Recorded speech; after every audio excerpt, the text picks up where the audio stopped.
guys, welcome back to my channel. Today I have for you a chit chat, get ready with me. I just wanted to catch up with you, also show you a few new things that I've learned as far as eyeshadow application is concerned, and just kind of hang out and get ready together.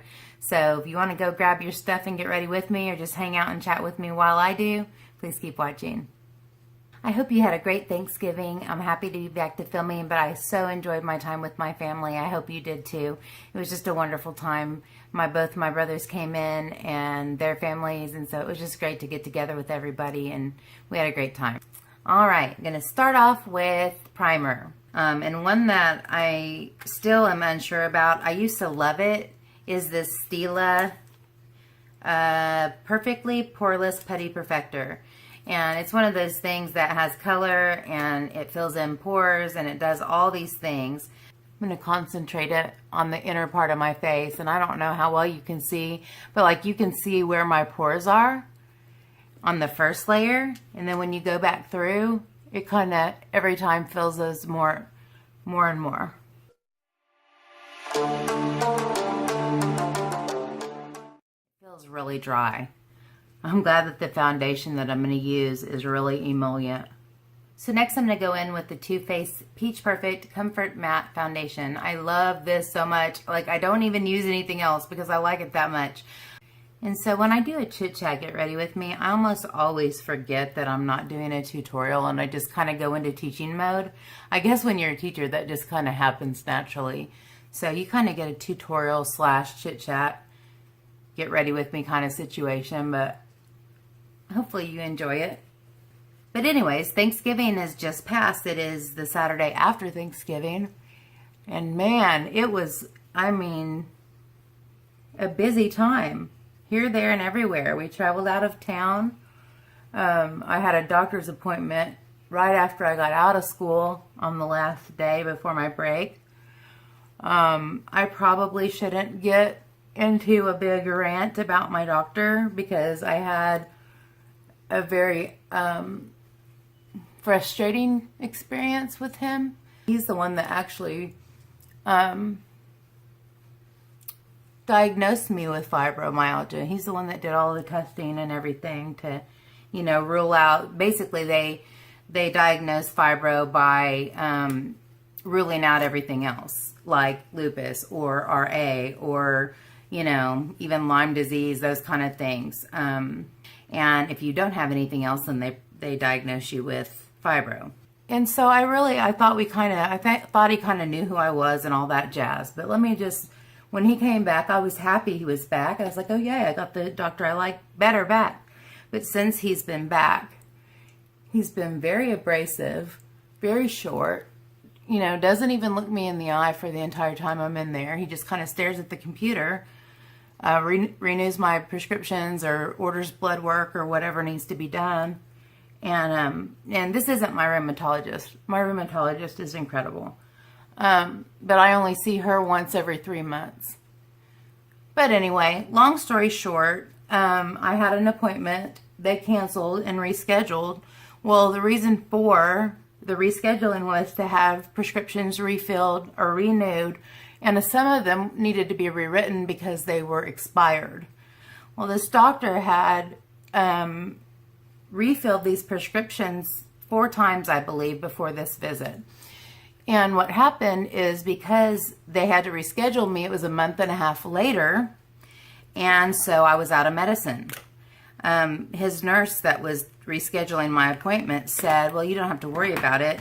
The pharmacy will give you 1 month beyond if needed, if you have an appointment scheduled. And I did. And I told her I was concerned because I'd had situations before that, where they said that and it didn't happen. I also told her that when I called in my prescription, some of them said expired. And so I didn't know how the pharmacy was going to handle that or allow me the extra, but she assured me everything would be okay. Well, you can probably guess what happens next, right? The pharmacy says it's expired. We can't do anything. You've got to talk to your doctor's nurse. Your doctor has to take a look at your file, yada, yada. So, this is such a long story, and I'm trying to condense it, but it's hard because if I don't give you the details, you won't understand why I was so upset. With most medications, you know, it'll be okay if you miss a few days, but with blood pressure medicine, I take a very low dose blood pressure medicine, and with Lyrica, which is one of my fibro meds, you can't just cold turkey off of them. It's like a really, I mean, you will have a very adverse reaction. In fact, I was kind of forced to go off of Lyrica one time, just cold turkey basically, because the pharmacy that I use, and this is a, you know, a Native American clinic, and so it's different than like a regular doctor. You can't just buy it. If they don't have it in their pharmacy, then you don't have it. And they were trying, because Lyrica was so expensive, they were trying to find an alternative that was cheaper, and so that was pregabalin is the name of Lyrica, and gabapentin is the name of a medication called Neurontin, and it was supposed to be comparable. Well, it didn't work for me at all, but I actually said to him, I'm looking for my concealer. I actually said to him, are you sure that I can, you know, I am pretty sure that I can't just cold turkey. I think I've got to gradually wean off of this Lyrica. And he's like, no, what you're using is, you know, comparable. You can just, that'll just take over where the other left off. And I was like, okay. Well, you know, you just kind of trust the doctor, because obviously they're supposed to be qualified to make decisions that are good for your health. I was off of them for 3.5 to 4 weeks, and it was probably the most miserable time I've ever had with fibro pain. I think it's the worst pain I've ever had, and it was like there was nothing that would help. You know, and there were times I thought, oh my gosh, you know, this Lyrica is not doing a thing, and I found out real quick that it was doing a lot and that I needed it. And so that was what I was concerned about. I didn't want to cold turkey off of any of the things that I was taking. The actual one that, to make a long story short, he started getting concerned and told his nurse that I was taking too much medicine. And so the reason I was frustrated with that is because he's the one that prescribed all this medicine. So if it's too much, then why did you prescribe it? So, in essence, I was without medicine. I was cold turkeying off the things that I shouldn't cold turkey off of. And praise God, I made it through pretty well, but I was scared. I was scared about what was going to happen because last time it was so terrible.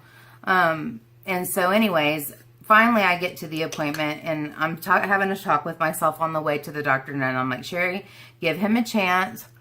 Chances are, whatever the nurse said, that he said might have been a flippant response to a quick question in the middle of him doing something else, and maybe, you know, there's nothing, that we'll just renew things and we'll be on about our business. So like, don't go in there with guns blazing, you know, don't go in there with a massive attitude before he even has a chance to talk to you. Well, when we got in there, the suspect medication that he was worried about is called Ultram or Tramadol. He prescribed this to me. And you know, I do research things before I take them. I do make sure that they don't interact with anything else that I'm taking. I ask the doctor to make sure that they don't interact with what I'm taking. And all that was done years ago. I've been taking this for like 5 years now, this combination of medications. And so he's like, well, you know, and I'm like, that you shouldn't be taking this and Lyrica together. And I was like, well, then, you know, why not? And he said, respiratory suppression. Your body will just stop breathing. I'm like, okay, well, that's scary. And I'm kind of thinking to myself, how come I, you know, wasn't told by you, by the pharmacy, by the nurse, somebody, that there's a possible side effect reaction with these two medications. And, you know, he went into telling me that basically this combination, if they're taken within 4 hours of each other, that you could just basically go to sleep and your brain forgets to breathe and you die. And so I'm kind of, you know, in there trying to process all this. And I'm like, okay, that doesn't sound good. That sounds scary. But I'm also saying to myself, if this could potentially happen, and it hasn't in the last 5 years, and you've prescribed and renewed these prescriptions for at least 4 times, maybe 5, why in the world did you renew prescriptions to something that could possibly kill me? And this is what all I'm thinking internally. And so I finally come out with, if this is a potential hazard, so to speak, then why did you prescribe these to me? And he literally leaned over like directly into my face and said, why did you ask for them? And I said, I didn't ask for them. I said, I took the recommendation and suggestion and prescription of my doctor, you, assuming that you're not going to prescribe to me anything that's dangerous for me. And then he kind of backed off because I think he was trying to bully me a little bit and trying to get me to, you know, change the subject or whatever. He was uncomfortable with this situation, obviously. And in my opinion, because he was wrong and he knew he was wrong, and he was trying to cover his butt, basically. I told him right from the beginning, I told him I'm not going to live on pain medicine. I don't care what kind of pain I have to be in. I'm not going to live on narcotic pain medicine. I'm not going to live on something that impairs my judgment. I can't drive that way. I'm not going to be around children that way, so I'm not going to do it. What are our other options? Well, this was the option. This is what we came up with together. And the combination of that along with what I was already taking was perfect. There was no impairment, no dizziness, no drowsiness, no, you know, impairment in my thinking, no nothing. And it worked so well for me. You know, nothing takes away fibromyalgia pain. So what you're hoping for, your best outcome, is that something that you take will curb it, will kind of, what's the word? Take the edge off. You're hoping that you can find something that will take the edge off where it's not so intense that you can function with it. And that's what I finally found. The next doctor did the same thing. Never a warning, never a concern, never nothing. Then I get back to him, 4 visits, no concerns, no nothing. And then all of a sudden, there's a concern. I'm like, you know, and in my mind, I have a really good BS detector. In my mind, I was like, you're just trying to cover your butt. You didn't, there is no concern. So we were into it. You know, he didn't like the fact that I was questioning his judgment. He didn't like the fact that I was standing up for myself. He was trying to bully me down into just saying, okay, don't give me any more of it. He's like, you need to take it very sparingly. And I was like, okay, you know, all right. You know, how are we going to take care of this, whatever? And I was just like, you know, at this point, I just kind of shut down. And I stopped trying to reason with him because there wasn't any reasoning with him. He was going to hold his position no matter what. So I was just like, okay, I'm just going to do what I do, see what happens, and whatever comes from it, comes from it. When I finally get to the pharmacy, I get my medicine, show him my ID, sign the paperwork, blah, blah, blah. And when I get to the car, I take a look at what was actually prescribed because I was like, you know, I may get in the bag and find that he has, you know, prescribed 1 bottle of this to appease me and didn't put any refills on it or something like that. So when it was all said and done, he did give the refills. They're allowed to give 5 refills. He did give the refills. They're 45. And I'm like, okay, now I'm covered. I have the medicine that I need, not to cold turkey. I didn't know how my body would react. I was scared of how my body would react, so that's why I stood up for myself with this. I didn't insist. He did it. And I'm sitting there thinking, okay, this is going to kill me, but you just gave me a 5-6 month prescription to it.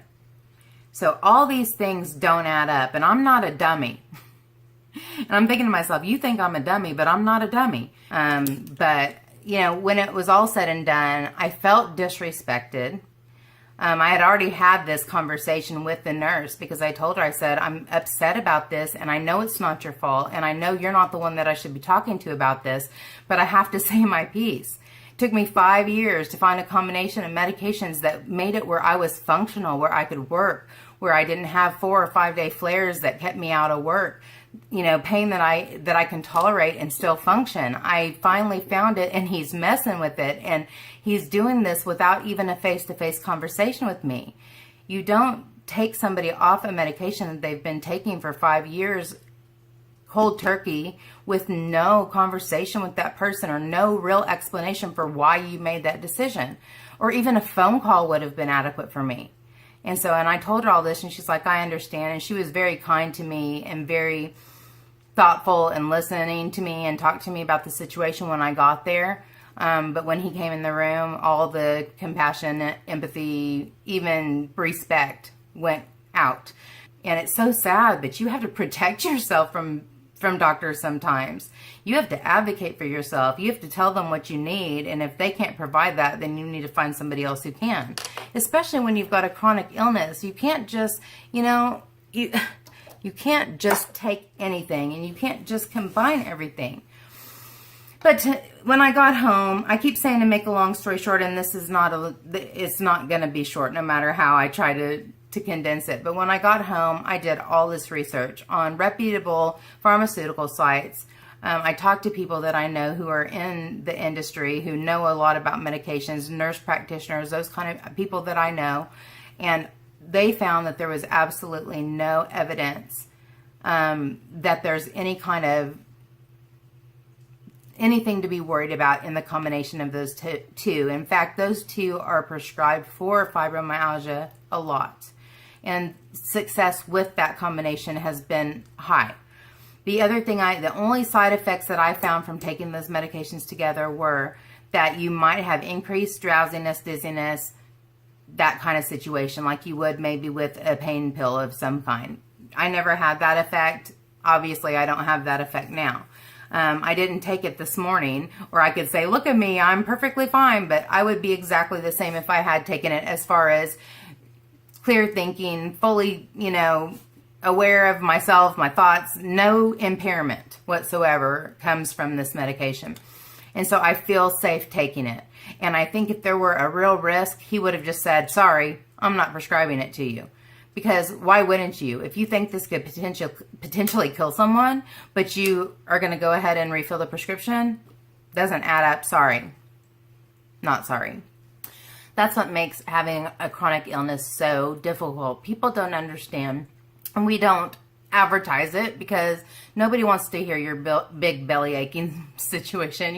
People don't want to listen to it. But, people don't know that I get up at 4:30 because sometimes it's a few minutes before I can walk.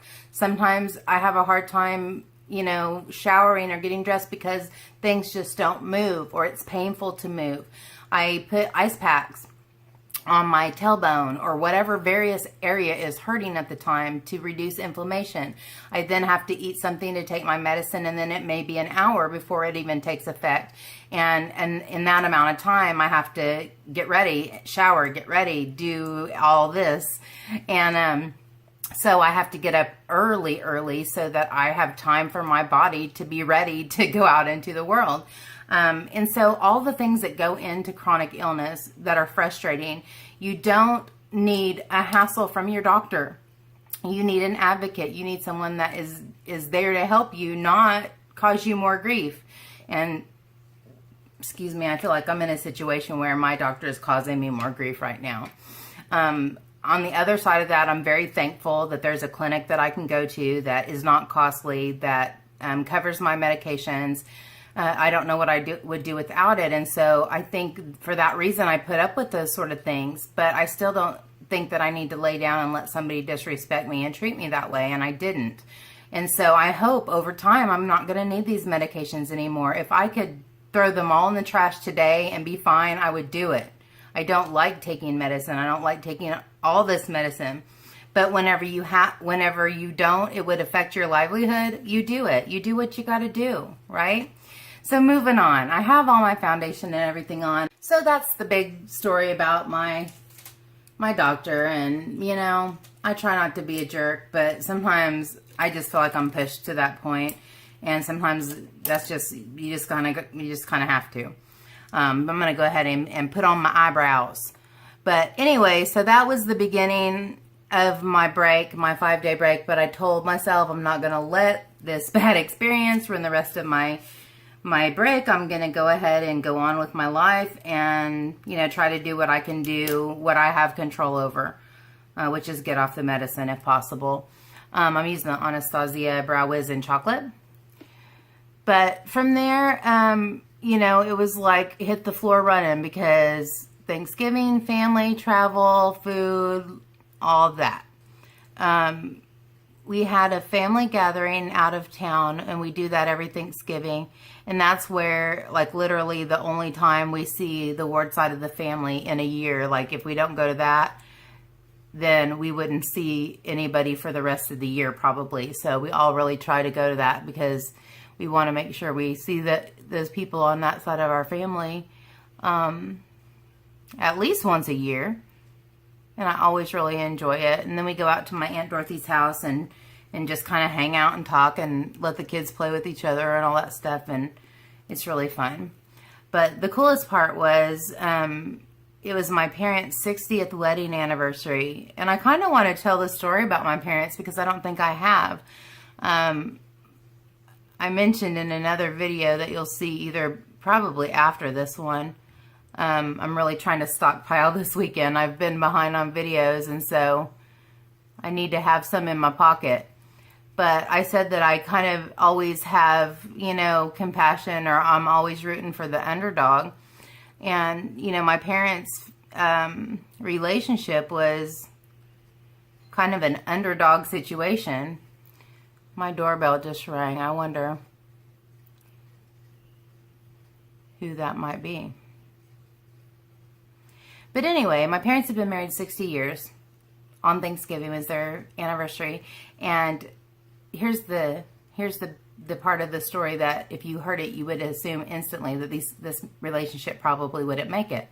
My mom was 14, my dad was 17 when they got married. And of course it was a very different time. But I think about when I was 14, I look at my nieces who are around that age, and I think, oh my gosh,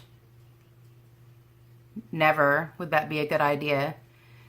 But my mom was saying that, you know, people said that you'll never make it, you'll never make it, you'll never make it. And so obviously they proved them wrong.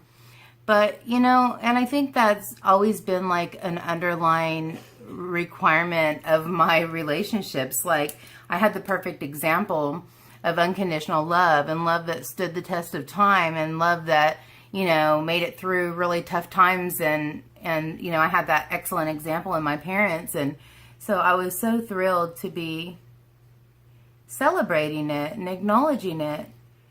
And it was so cute because what I did is I had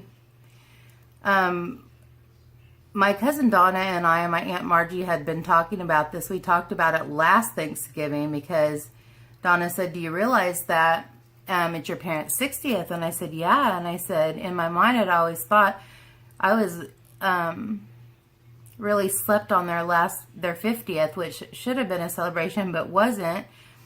And it's like, I'm one of those people, it's terrible. I'm one of those people that just, like, my mind doesn't automatically say, oh, they're having a baby, I need to throw a shower. Or, oh, it's their anniversary, I need to do something for that. Or, you know, oh, they graduated, I need to do something for that. It doesn't just automatically come to mind for me, which is sad because I consider myself to be a, you know, attentive person and caring about the things that are going on in other people's lives. But, like, I'm terrible. I don't remember birthdays. If it wasn't for Facebook, I would never probably tell anybody happy birthday. But anyway, so me and my cousin Donna and my Aunt Margie had been talking about this, and I had some ideas in my mind. And of course, with my new video editing expertise, I decided I was going to make them a video of, like, a snapshot video, kind of all their, they take Christmas pictures every year, so like a compilation of all those things. And, you know, I have pictures of when my dad got my mom new wedding rings a few years back for their anniversary. And, you know, I have pictures of them wearing those and them together at various events. And then just, you know, all of us, because that's where all of us began. If it wasn't for them, none of us would be here. And, you know, we have a beautiful family. We have an incredible, big family of incredible people that all started with them. And, you know, that's something that really does need to be celebrated. I love to listen to my mom talk about, you know, when they were young and when my dad was in college and, you know, what he had to do for them to eat and what she had to do, like babysitting and taking care of people's, I think, laundry and things like that. She did all these little odd jobs to help my dad get through school. And so I love to hear all those stories. And when people hear they were 14 and 17, they can't believe that they lasted. But they did, you know.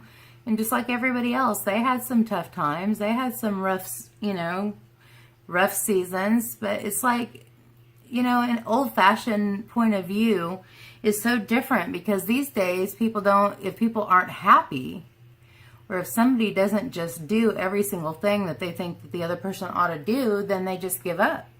It's like, oh, well, I'll just get a divorce. You know, that's like people talk about getting a divorce sometimes before they even get married. Oh, if this doesn't work out, I'll just get a divorce. Unfortunately, you know, a lot of times there's children involved and it doesn't just affect you. And so those decisions, you know, I think are taken way too lightly these days.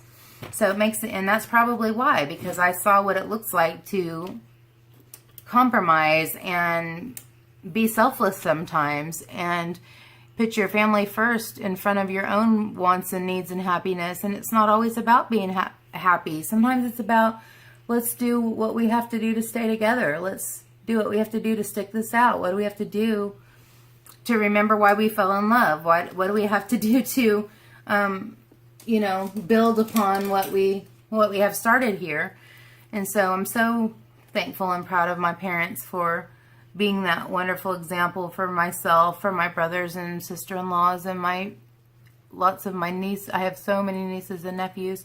You know, they're being raised in a different generation, a generation that doesn't understand that whole thing. And so, I mean, I obviously do. Whenever it comes to dating and all those things, I'm very old-fashioned. You know, whenever I got divorced, I was like ashamed, even though, you know, 75% of the reason for the divorce was not on me. He was unfaithful. He got pregnant with somebody else. Obviously, that I had no control over that, but I was so ashamed and upset because I never thought I would be a divorced person. I never thought I'd be someone who was married more than once. When I married him, I intended on staying with him forever. I married his children, and I stayed married to them. But, you know, those are the kind of things that you can't foresee what's going to happen in your life, and you can't make somebody else want to make it work with you. It takes two people to do that. And so, you know, it's a cool thing my parents did, and it's a big accomplishment. It's something to be, you know, congratulated and even marveled upon, especially considering they started so young together. But, you know, all they had for many years was each other, and that just kind of set the precedent for who they became.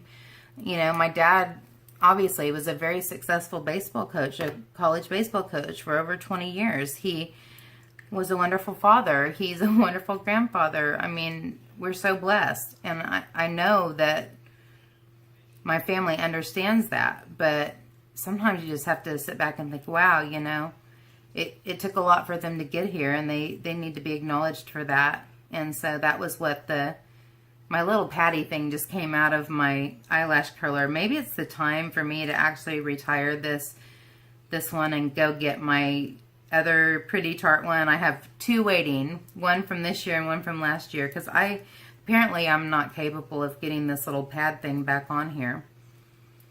But that was really cool. And the funniest part was what we did is we had like a whole table set up for them, and we had I had a picture of them from their prom, and my mom's sitting there with her arms crossed like this and looking not happy, and my dad is over like a little bit far away from her, like without, like not in, I'm gonna smack you, like she couldn't have reached him. He was far enough away. He was out of the smack zone, and he was just like, he looked terribly awkward, and she looked very mad. And the story behind that is they were already married when they went to the prom. And she said they sat right there in those chairs the whole night. My dad wouldn't dance with her. And I guess he was embarrassed, or he didn't think he could dance well enough or whatever. But, yeah, that's what the picture was. So, and my mom and dad are so cute. They dress, like, if they're going to have pictures taken, they wear the same color shirt. I'll insert the picture here so you can see what I'm talking about. But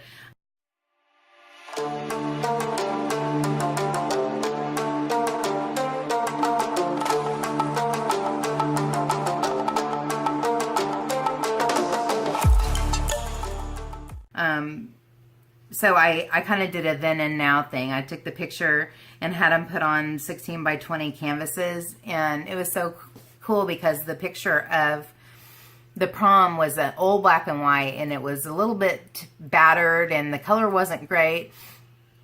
I mean, the black color wasn't great, and there was some little nicks and stuff in it, but they made it look so pretty, and it looked so good. In fact, I'll link the place where I had it done because they really did a good job, and I really think that, you know, that anybody that needed something like that would be really happy. The reason I knew about it is because I had gotten a canvas made with a really beautiful picture of, I can't do this.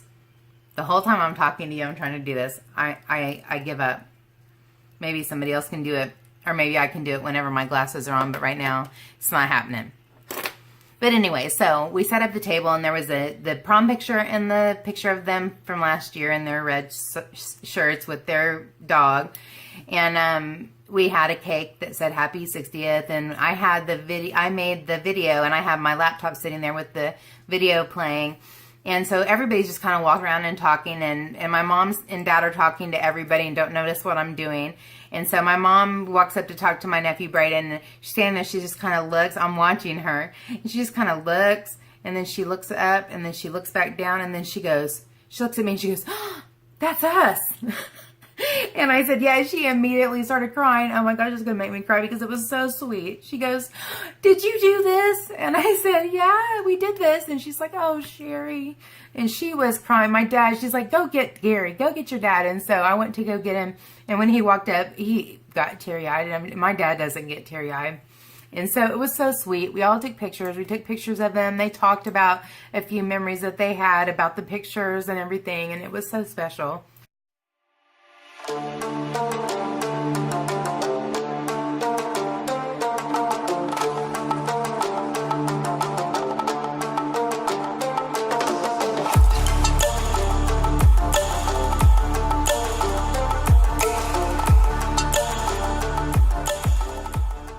So thank God it all worked out the way I wanted it to, but my parents are incredible people. Some of the best that walk the planet. I promise you that. And maybe everybody thinks that, but like it's really true in my case. I'm going to go get the other eyelash curler and I'll be back. I'm in. Ta-da! You know, it doesn't take a lot to make me happy, and anything that has pink and sparkle, I'm all about it. And then lucky whoever gets my next giveaway. It's a brand new Tarte's mascara for you. I have a little basket that started down here from my giveaway stuff. Oh my gosh. Look how pretty that is. Go ahead, Tarte. And here's the little pad for the people that can actually figure out how to put the new pad on. But yay, here's a new one. Oh, let me just throw it on the ground then. This is a cute little container. These are the things that I keep because I think they're cool. And then I'm like, 2 years later, I'm like, why did you even keep this? Take up space and clutter up your life, girl. All right, let's get to the priming of the eyelids. So, such a cool way to, you know, celebrate Thanksgiving because, you know, their marriage and our lives that are created and built because of them is definitely a reason for Thanksgiving. I'm going to use my Painterly paint pot. You guys should have seen me at, on Thursday. I knew that the Ulta sale started at 5 p.m. Central. And I had alarm set on my phone, and I even brought my tablet, which my tablet is kind of sucky and it doesn't load quickly. And we were out in the boondocks, okay? And so there wasn't much reception, and I was like really hoping that we'd be home by 5 o'clock where I could actually be on a computer.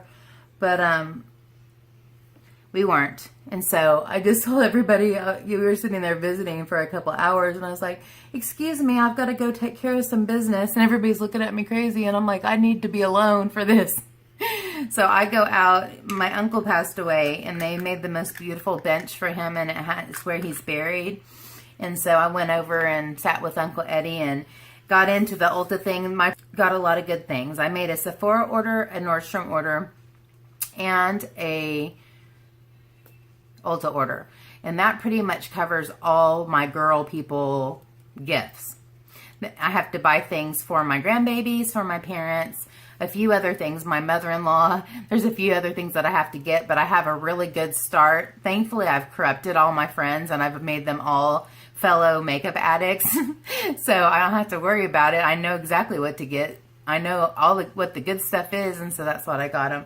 I am going to use the Huda Beauty Desert Dawn palette, and I think people are probably getting sick of this. How beautiful is that? Look how the light shines on it, and on her eyes and on her headdress, and I'm sure there's a name for that, but it's beautiful. But I came up with a couple of really beautiful looks, and I also learned a new technique that just made this look just come alive. I took pictures, and I was like, look at this. And I'm like, seriously, look how beautiful this is. So I wanted to recreate it for you guys. One thing that I am going to do, though, while I'm doing this is the product that I use to achieve this special little thing that I learned about is glitter glue. And I have the NYX glitter glue, and I have an e.l.f. glitter glue. And I think this is $1, and I think this is like $12.99 or $7.99. It's more expensive. So I'm going to use one on one eye and one on the other and see if this is as good, if it is, so I don't buy this again, because I can see myself using this almost every day now. So I'm going to do a little comparison test and see what happens. And I don't really know why I even started with this, because I'm not even to that step yet. Did I say? Anyway, I'm going to go ahead and get started with my eyes. I'm going to use to start, and this is a beautiful warm transition, I'm going to use to start Eden with my big blender brush. I guess this is going to kind of be a tutorial, but I'm just showing you the coolness of the finishes in this palette. Anyways, the person is Denislava, I think is how you say it. She's the one that taught me about this technique.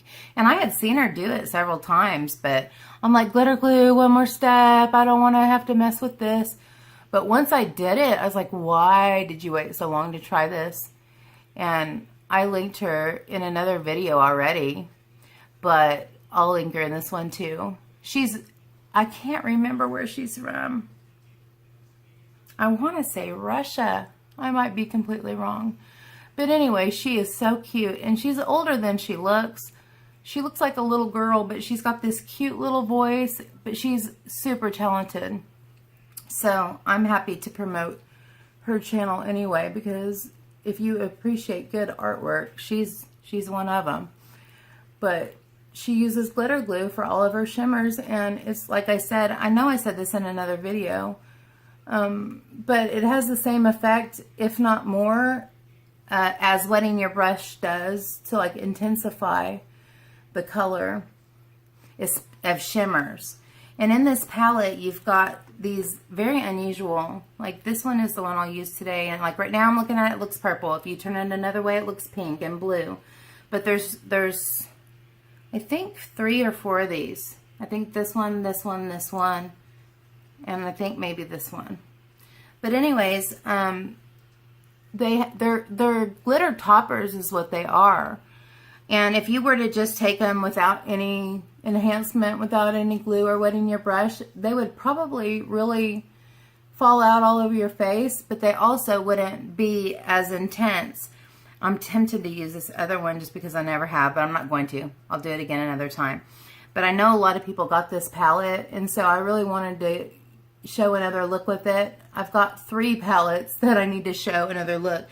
I need to do another one with the Anastasia Beverly Hills Prism. I need to do the Kat Von D Saint and Sinner. And probably another with the Lorac Pro Mega 4. Because I know a lot of people got those recently with the 20% off sale and stuff. And so I need to have some more eye looks for you guys to try. From there, and that was just a BH blender if I didn't say so. From there I use a, all my brushes have the colors from yesterday. I did this yesterday, an R37 by Morphe. And with that, I'm going to go into Amethyst, which is right there. And I really build this one up slowly. And I just keep it right in the very, like right in the crease. But above the crease, not going down on the lid much. And I just, right now I'm just putting it on in windshield wiper motions, and then later on when I get it built up a little bit more, I'll start circling around and blending it out, kind of blowing it out. But anyways, this palette has, I was so intimidated by it at first because all these different finishes and like all the different formulas were like confusing to me, but now that I know how to use them, I'm so excited because there's so many things you can do with this. In my Thanksgiving look, I used glitter. There's one glitter in it, which is this one. And I used that on my lower lash line, and it was just very subtle, but man, it was so pretty. That's what I wore to Thanksgiving. But as you can see, I'm just like, every time I go in, it's getting a little bit more intense. But this amethyst color is like an orchid color. It's so pretty. And I kind of like to just go back and forth between from eye to eye and just deposit. And then after I feel like I have enough pigment where I want it, I'll go back and blend it. But I'm so happy that I got this. My friend Rita, that's a member of my Facebook group, if you guys want to join a cool group, we're not very active, but I'm like wishing that some people would get in there and help me be active, you know, post pictures or hauls or whatever it is that you want to share. I would love for you to join. The link is in the description box. But anyways, my friend Rita, that I think I met her from What's Up in Makeup, she's the one that told me that she got this and that it was beautiful, and showed a couple of looks with it, and that's what intrigued me to begin with. And also the fact that I missed out on the rose gold one, and that's totally my wheelhouse. I don't know why I slept on it, but I did. Probably because it was $65. And I didn't really, you know, have a coupon or anything at the time.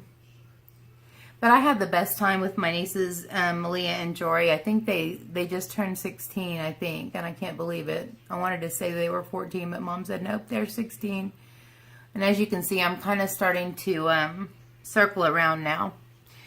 But they're, you know, they're teenagers, and they're teenagers growing up in a different time period. You know, whenever I was going to school, we wore makeup, but it was more like grungy and 90s makeup. It wasn't like artistic, and it wasn't pretty even. It was just kind of how much black eyeliner can I actually fit on my eye, and how much bright pink or blue eyeshadow can I fit in my eyelid, and it was not cute, and I have the pictures to prove it. But anyway, they know about Ulta and Sephora. They know about name brand stuff. They know about those things. And so it's like, it was so much fun because with both of them at one time, we just sat down and just had a makeup powwow, and we talked for like an hour, more than once actually. And it was just really fun getting to know them better. They're, you know them. But as they grow up and their personalities are forming, and, you know, they're identifying with certain things that, you know, they like this music, they like this makeup, they enjoy, you know, this kind of stuff, and you don't really know that about them because you don't spend that much time, you know. You see them on Instagram and Facebook, except for once a year when you get together, and, you know, sometimes that doesn't happen. Especially now, my brother and their family lives in North Carolina now, which is a lot further away than New Mexico was. And so it's a, you know, big undertaking for them all to come. And my nephews, Braden and Garrett, are in college, so they can't just leave whenever. So that's about the color that I want. And I'm going to go back in with my beginning blender and go back into Eden a little bit and just use that to just blend it out even further. But I really enjoyed my visit, and my brother Roger and his wife Susan, and they brought my great nephew Tucker, and that was fun, and my daughter and my grandbabies came. Oh, it was just a beautiful time. I love family time, and I always get a little bit like teary-eyed thinking about it, because you know my parents are getting up there, and I always kind of think to myself, I need to really savor and cherish these times, because these times aren't going to be forever. And I hate even talking that way or thinking that way.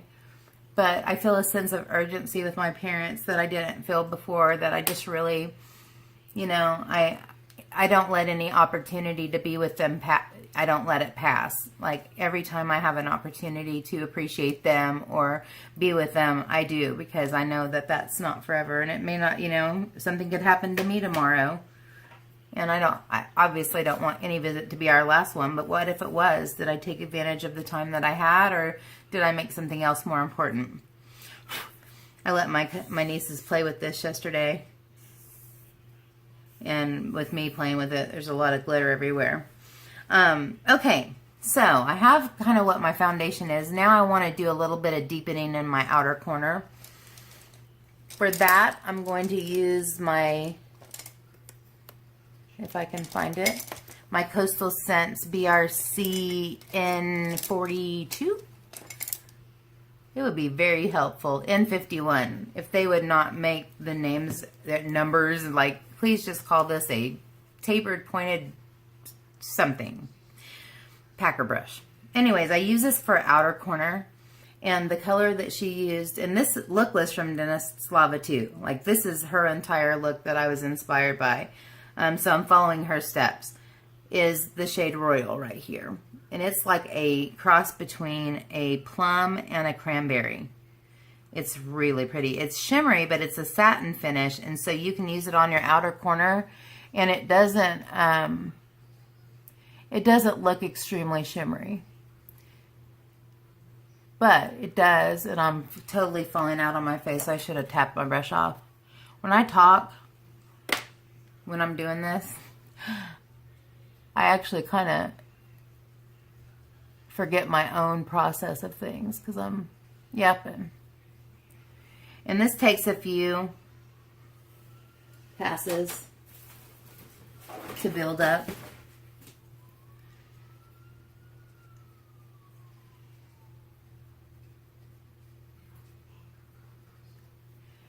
And so, as usual, I'm placing it with this brush because I can be more precise. I'm going to stop there for now and go to the next eye. The next eye. The other eye. There's only two.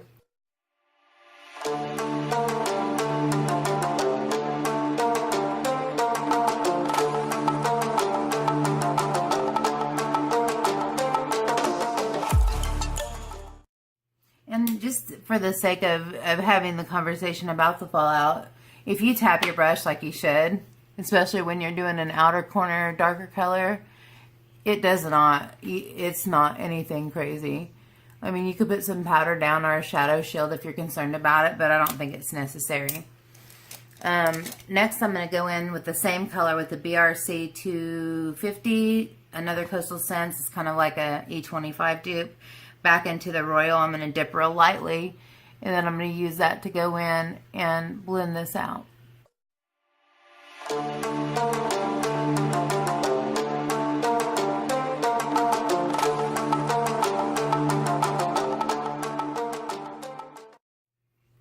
Alright, once I get that down and blended out, I'm going to go back with I'm going to actually mix Eden and Amethyst, these two, and then use that to just go ahead and blend out the outer edges of that. And after that, I'll go back in with just Eden on the very outer edge. because as everything else that you do when you're doing a layering type situation, you end up losing some of the color. I'm going to go back in with the orchid color, the amethyst color down in here to make sure this is showing here.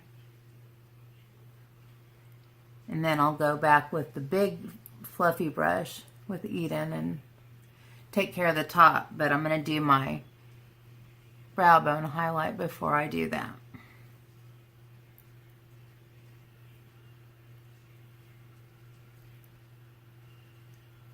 All right. Let's see. I've been really liking to use a big concealer brush for my eyebrow or my under eyebrow highlight. I'm using Desert Sand. And I like this as the beginning. I'll go in with the shimmer right under the arch. But to begin with, this almost matches my skin tone perfectly.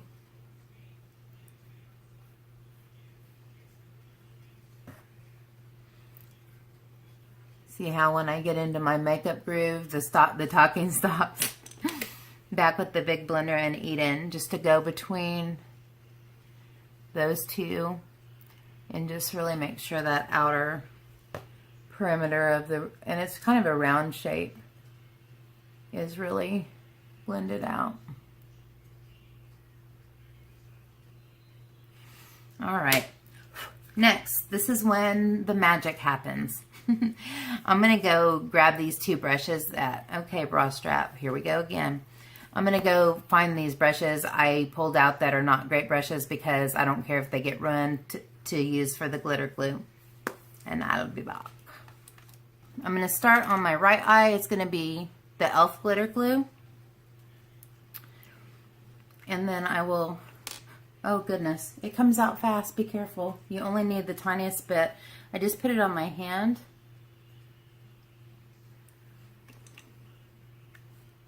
Because if you go in with too much, you'll glue your eyelashes together.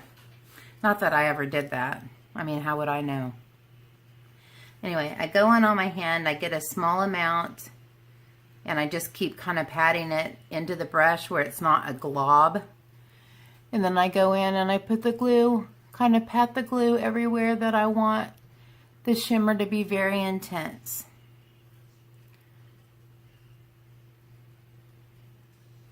Looks like this brush is going to get down everywhere. I won't have to use a little tiny one, I don't think. And I do go a little bit up into my actual crease because my eyes are slightly hooded. And it may look like you're disrupting the shadow, but it almost acts like, it almost is like a cut crease. Like once you get it on, it kind of blends into all the already blended out part that you have, and you can't tell that you've done that. All right, I'm going into the shade Twilight, which is right there. I'm going to go in with my finger. And it is pretty on there, but like once you get it on that glitter glue, just watch. Something magic's fixing to happen. And I just pat and drag backward. Whew. Dude.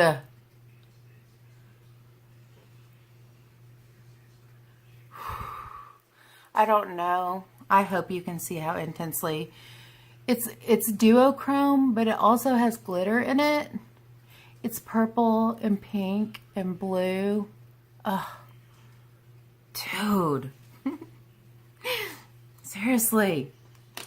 And then I'm going to go in with another cheapo brush, and you can use your brush on top of this now and it won't get on your brush, but just get a little bit more and just pat over it so that it's, make sure that every little area is fully opaque. And I just kind of go over, slightly go over where I did the outer V work. And then as soon as I feel like it's how I want it, which I do feel like it's how I want it, I'm going to go back in with the Coastal Scents brush that had Royal on it and just do a little outer corner blending to make sure there's not a harsh line there. And I just kind of do that with the same thing in the orchid color, amethyst. I keep calling it orchid, and just go into the crease right around it so that you're blending it in. Woo! Good gravy. So that was e.l.f. And as far as I can see, the exact same thing happened as did with the NYX glue. But I'm going to do it now with the NYX glue and see. Oh, good gravy. I'm getting this glue on my shirt. Oh my goodness. Train wreck sometimes, you guys. Seriously. Train wreck. Dropping everything. Okay. The other glue's off my hand now. And I'm going to do the NYX glue on my hand in a little bit of a different spot, but same vicinity. And I wipe out the brush with on my towel here that I keep on my lap, and then I'll go in with this glitter glue for this eye. It's kind of a weird angle from this side, but so it's kind of more up and down than the other side, but get the job done.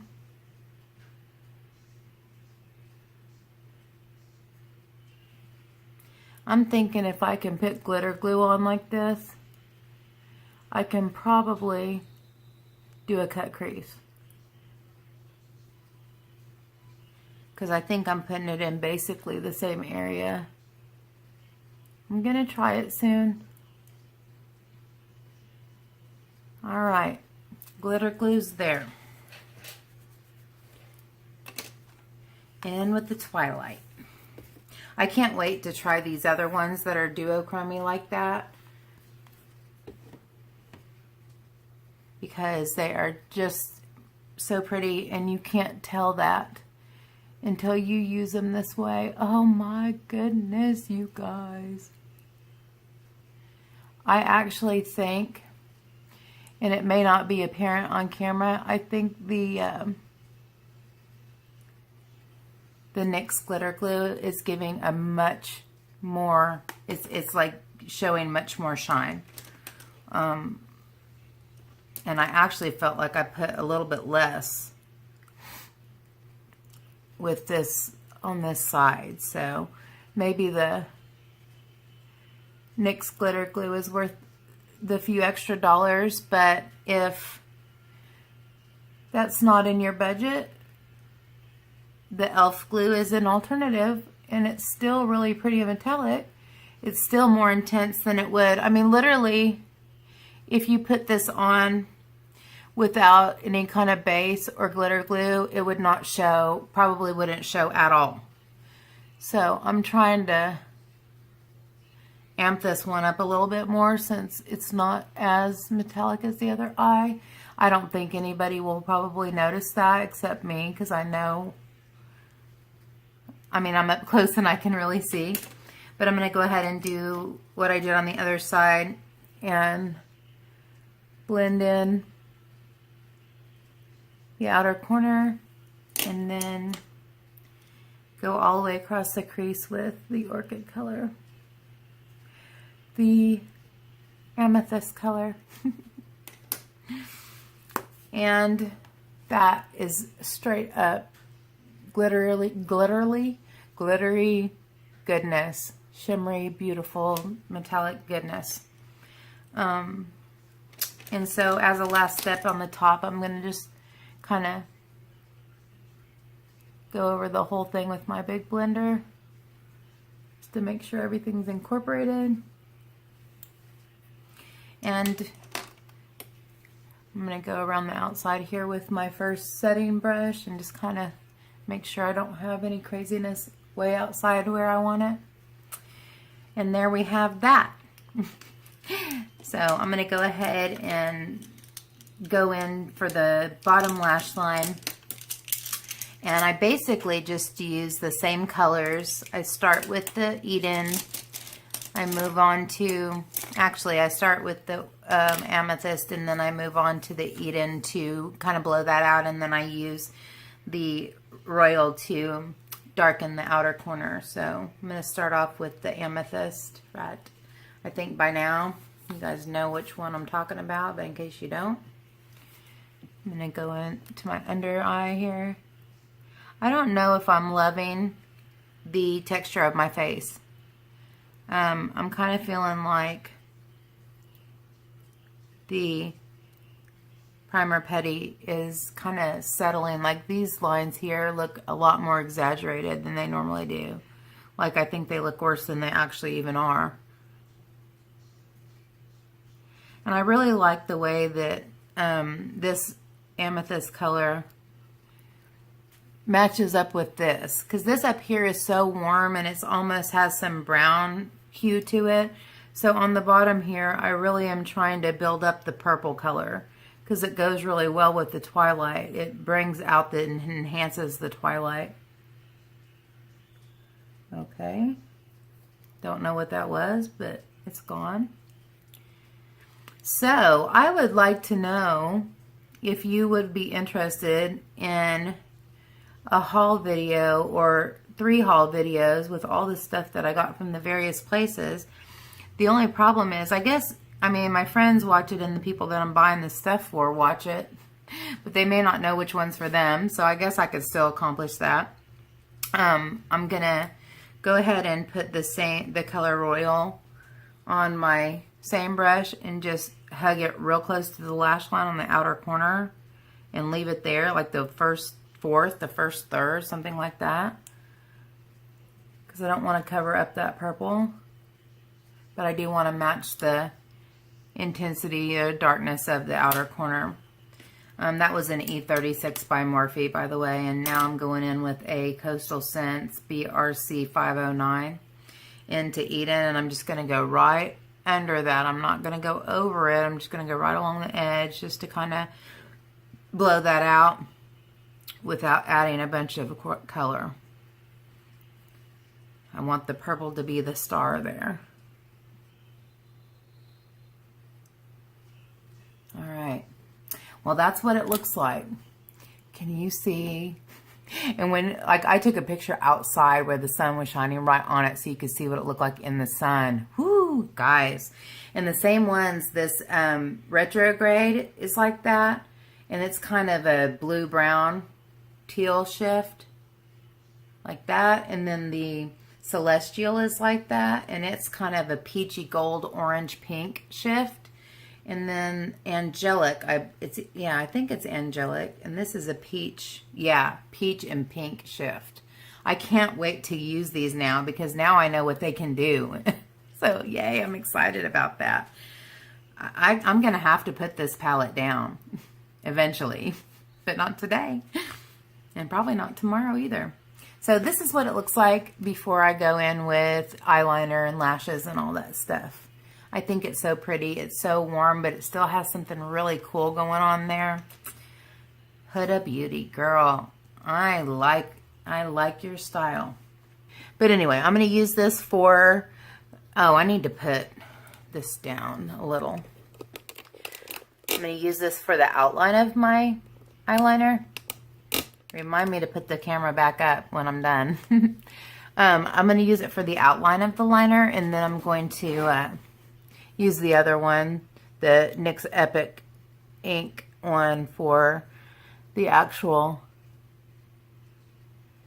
filling in.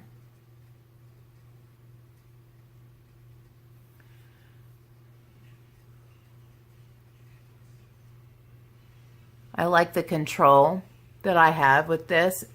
I get a really precise outline and then I just fill it in. I feel like when I have those ones that are really wet, they seep into the little tiny lines and it looks all crooked and jaggedy before I even have a chance to, you know, try to perfect it. There is no perfecting it, to make a long story short. I find the harder I push down with this, the less skips I have. And when it's dry, you can do that, but when it's wet, that'll make quite a mess. This one didn't go on as smoothly, but I still have a pretty good outline there.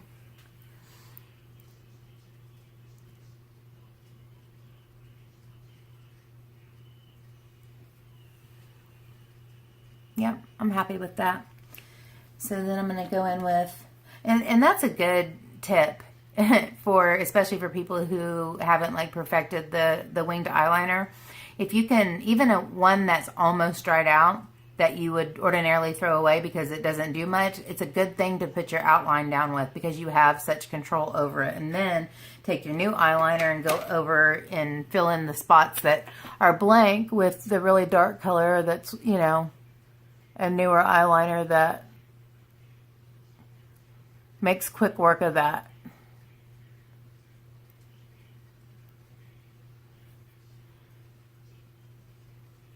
Like so.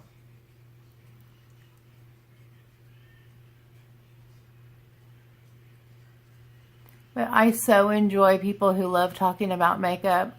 I probably make people that I subscribe to think I'm a lunatic because I'll leave like 6 messages or 6 comments. But I like to, I don't like to make one long comment. I like to comment as I'm watching because then, you know, I'm answering questions. Sometimes if you wait till the end, you forget to answer the things that they asked you or make comments about, give compliments, make comments about what they're doing. And so there we go, all filled in and looking pretty. And I tried to make these thick enough that my lash band of my falsies will be concealed, but not so thick that I'm covering up all the prettiness that I just put here.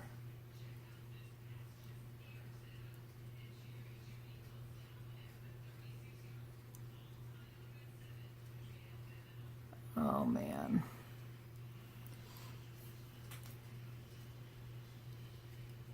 This eye is always crepey and weird, and I have to do all kinds of fancy tricks to get it to not look like it's bled into my lines. And probably nobody else could see it because they're not close enough to my eye, and plus the lash is going to cover up most of it. I'm just too much of a perfectionist when it comes to eyeliner. I drive my own self nuts. I'm going to turn my light down a bit because I'm getting ultra warm, and that shadow is really bright on my, or not shadow, but that little blingy thing is really bright on my eye, or my face. Yeah. I'm going to go ahead and put my mascara on, which is going to be on the lower lash, Extended Play Giga Black Lash. Love this. Get some. And I'm going to try not to stab myself in the eye with the Tardis. Like, I'm forgetting if I even like this mascara, but I know it's got real spiky, really spiky wand. And I know that sometimes I stab myself and blink, you know, get stuff all over my eye. And I don't want to do that. But I want to see if I like this because I have lots of these. I have lots of samples of that for sure. But I'm going to go on my lower lash line first with the Giga Black, Giga Lash. Giga Black. Extended Play Giga Black. And this is such good lower lash line mascara. Oh, I don't have an inner corner highlight. What? Gotta fix that. And I said I was gonna put a little shimmer on my brow bone too. Gotta fix that.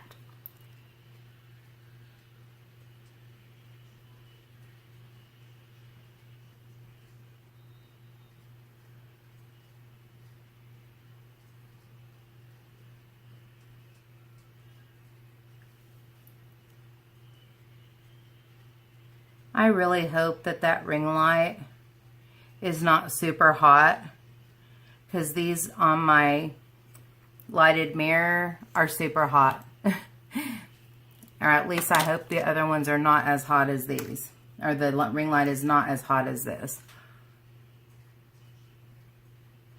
Okay, before I go in with the rest, let me do my inner corner highlight. I think I used MAC Nylon yesterday. Yep. And I used a Makeup Geek brush, some kind of Makeup Geek brush. Yeah, this is MAC Nylon, and this is a Makeup Geek Defined Crease Brush. It's a little bitty though, and it fits in my inner corner very well.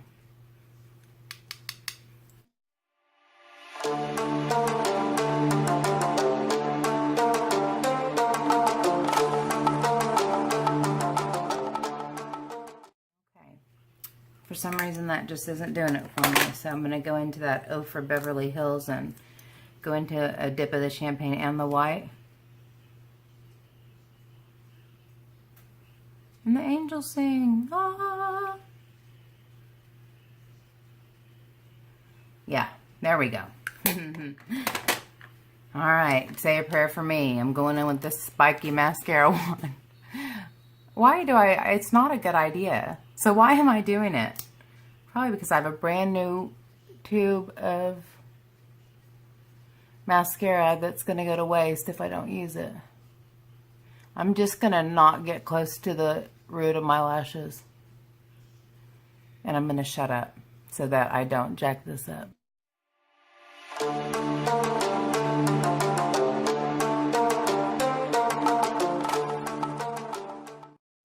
Like the effect that it's giving. It's making them really black and it is fanning them out. It is at least a good falsie prep mascara. It doesn't do a lot of volume building, but it does separate and darken.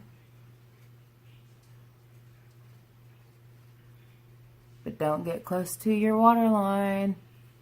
It will be bad, I promise. All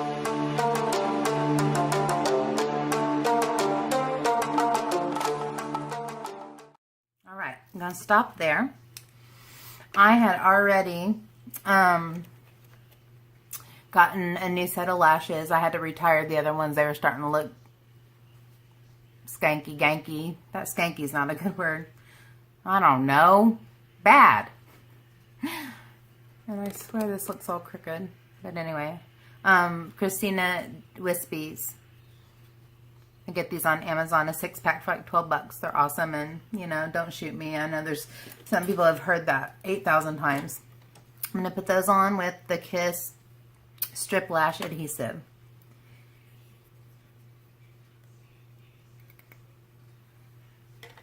It was funny because I had been so busy for such a long time that there were probably, I don't know, several weeks that I didn't use false lashes, and I got rusty really fast. When I started to put them back, I was like sticking them to the middle of my eye, and it was not good. So you need to stay in practice for sure with this kind of thing. So I would love to hear what you guys did for Thanksgiving. If you traveled, what kind of thing, if anything special happened, or you went anywhere fun. And what you're doing for Christmas. Are you shopping? Are you one of those people that does the Black Friday craziness? I do the Black Friday craziness online. I do not do go to the store and fight people over stuff mode. The other thing I was thinking is Cyber Monday used to be a thing, and like did you guys ever have like any really good luck with Cyber Monday stuff? The only thing I seem to find is that people or businesses extend Black Friday a little longer. But I don't see anything that's like so spectacular. I don't think that I've ever gotten a Cyber Monday like something I was so thrilled and excited about. But maybe I will this year. I don't have a lot left to buy, but I have a couple specific things I'm looking for a couple people. Here I go. Be kind to me, eyelash gods.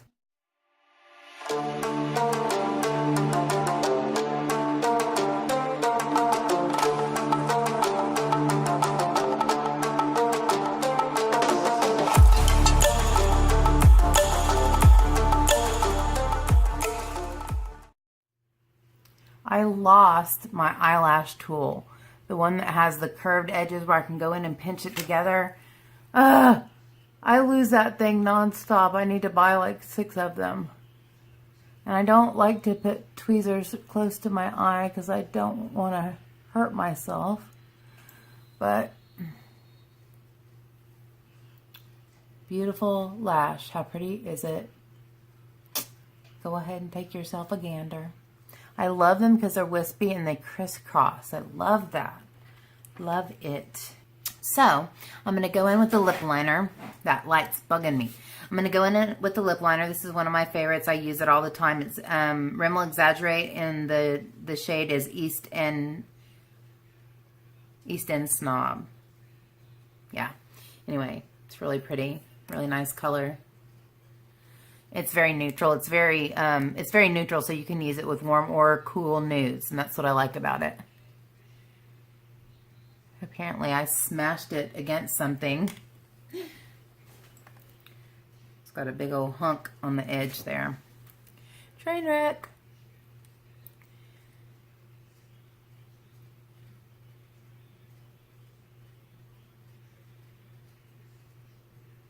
Kudos to those people who can put on liquid lipstick and have a perfect line.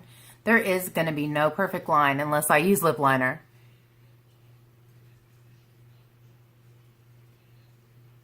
I need an outline to fill in.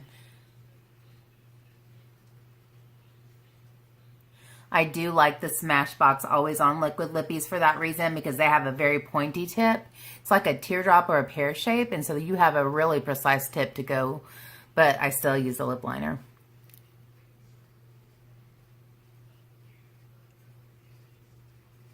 It's about to be that cold weather time where I'm going to have to take some further steps with my lips and my skin, exfoliation and some masking and scrubbing and all that jazz.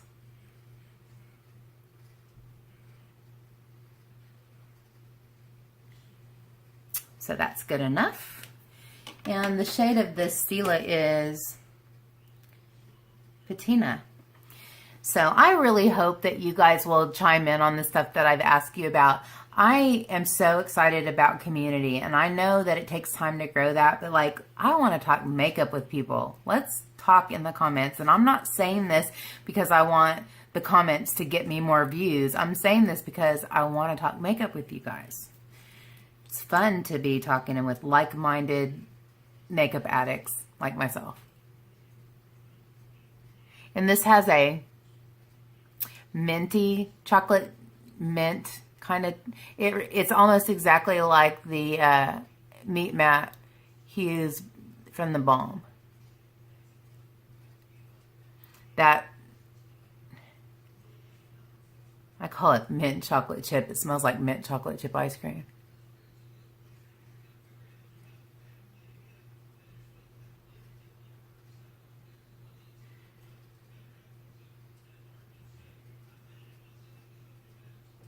I am not doing a very good job today.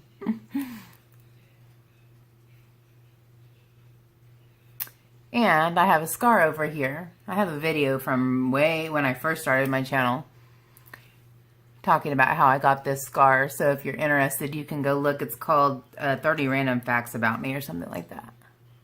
It was alive. And it was before I had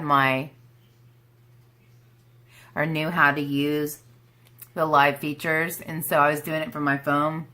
It was terrible. This is feeling like way dry right now. Drier than before. So I'm probably going to let that dry and maybe put some lip gloss on top. I'm not sure. I'm just going to touch up my blush. It always seems like it fades.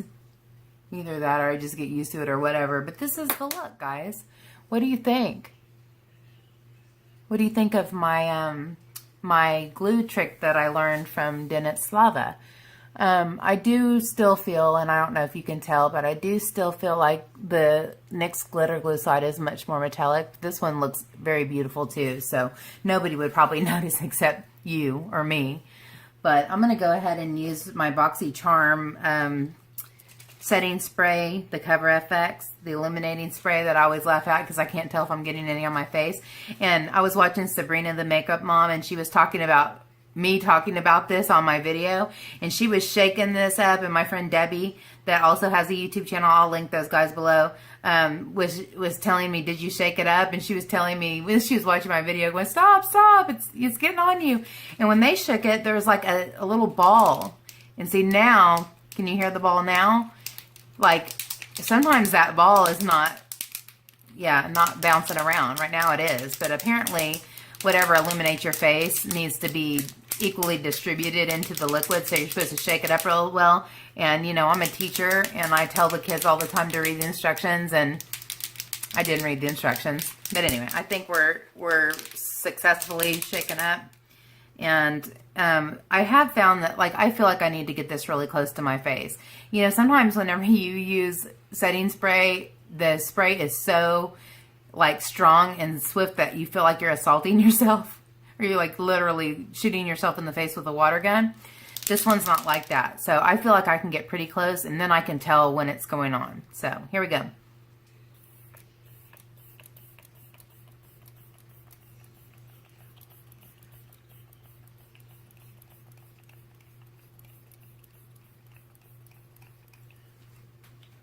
That feels nice and refreshing. So recently in my info box, I've been listing some of my favorite YouTubers, or the ones that have influenced me the most. And the ones that I have listed are Emily Noel 83, which you guys already know. She's my favorite. She was the very first person I ever subscribed to, her and Jaclyn Hill. I don't put Jaclyn Hill there because I don't think I need to put Jaclyn Hill there. I think everybody knows about her already. Another one is Ann Nook and Coffee Break with Danny. And those are the ones that I put on there. And so Dennis Slava got to join because I really am inspired by her. I probably need to put several others, and I will add as I mention those people. I think I need to put Stephanie Nicole on there. There's a couple of other people that I really like. But this is it. I'm happy about this. I almost felt weird doing the same look 2 days in a row, and it looks a little different because I have different lashes on, but it's still very pretty. And I just mostly really wanted you guys to see how the glitter glue worked, and I also wanted to get my face on because I have like 4 other videos to do. So this is very long, and I know it's very long, but I have found through looking at my analytics that most people watch these almost all the way through, and these are the ones that are at the top of my list as far as engagement is concerned. As far as what the data is showing, that most people like these longer videos. And I guess I was in the impression that people hated long videos because everybody's always like, if I don't trim this down, it's going to be an hour long, or if, you know, people are complaining about it being so long. If I enjoy watching somebody, and I'm not implying that you enjoy watching me, but I hope if you're here, you do. I like it. Like, I'm sad when Emily Noel's videos end. Like, I wish they were longer. And Coffee Break with Danny has been doing some lifestyle vlogs, and she's like, they're usually over an hour. I love those. I put those on Saturdays when I'm doing other stuff, and I listen and watch. And so, you know, I do have some shorter ones. I have some chit chat ones. I have some that are just me showing you the eye look, and it's real short. I try to do a variety. And so if you're not up for an hour-long conversation with me that day, then go watch a 15-minute eye look, or go watch an unboxing or something like that where it fits into your life. I try to do a variety. Even in the way that I like to do a few voiceovers, because I can film those without talking and without bothering my husband at 5:30 in the morning. I just like variety, and hopefully you like that too. But if you ever have a request, or there's a particular format that I use or method that I use to deliver the information to you that you enjoy, let me know. I'll do more of that. So, okay, I hope you had a wonderful Thanksgiving with your family. I hope you are looking forward to Christmas, and I guess making preparations for that for you and your family. I think those things, it's like they sneak up on us, and it's like we blink our eyes, Thanksgiving, blink our eyes, Christmas. But I'm really excited about this year just because I'm in a really good place. And I'm surrounded with a lot of people that love me, and I'm very blessed. And so I'm feeling real good about life right now. All right, guys. Thank you for hanging out with me. If you stuck through till the end, like, put a heart in the down there where you write stuff. Put a heart in the comment section. I don't really know that I need to be, have a real cheesy name for my followers, but if you have a name that you want to call yourself, then tell me what it is. And most of the time in my mind, I think Share Bears, because that's my nickname. It's one of my nicknames. So maybe you guys could be Share Bears. I don't know. That's cheesy. Maybe not. But okay, let me just stop, or I'm just going to keep on rambling on, and it's going to be like 2 hours and not just 1 hour, or 1 hour and a half, or whatever it ends up being. All right, guys, that's it for me. Thank you so much for being here. I really appreciate your time, and I hope you enjoyed your time here. If you did enjoy the video, I'd appreciate it if you would give me a thumbs up and subscribe if you're not already. And until next time, take care and God bless. Bye, guys.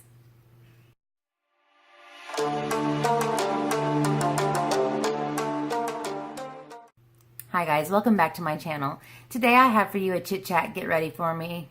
Get ready for me. I'm getting ready for me, but it's really a get ready with me. I hope this is not the trajectory of my speaking capabilities today. Help me, Jesus. Foundation, Comfort Matte Foundation.